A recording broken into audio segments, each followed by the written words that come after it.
Nei giorni dell'emergenza del coronavirus che ha messo in ginocchio la nostra terra, una storia di buone pratiche giunge dal Liceo Scientifico e Umane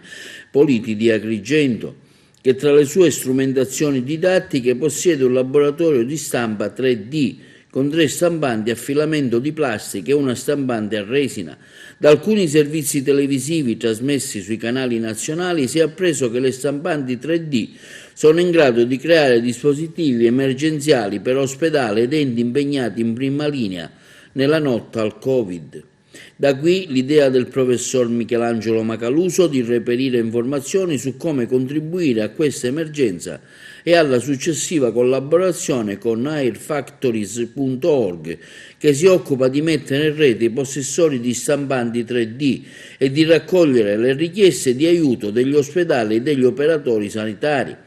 In questa consapevolezza che ciascuno può fare la propria parte e sfruttando le competenze che possiede la moderna tecnologia, insieme ad Air Factory, il Liceo Politi si è occupato della stampa dei connettori a Y,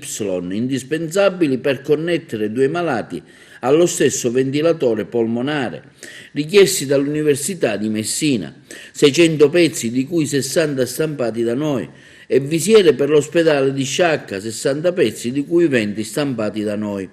In un momento di emergenza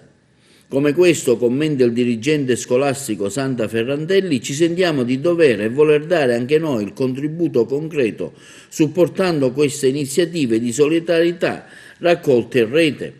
e con l'unione e il sostegno a chi è tutti i giorni in prima linea nella lotta a questa pandemia, che vinceremo insieme a questa battaglia. Un ringraziamento doveroso va alla compianta dirigente scolastica Teresa Maria Buscemi, che ha creduto in questa tecnologia e ha approvato la realizzazione del laboratorio di stampa 3D, ai professori Michelangelo Macaluso e Nicolò Ciraulo e al DSGA Maria Plano, che ne hanno favorito l'utilizzazione in questa circostanza di emergenza nazionale.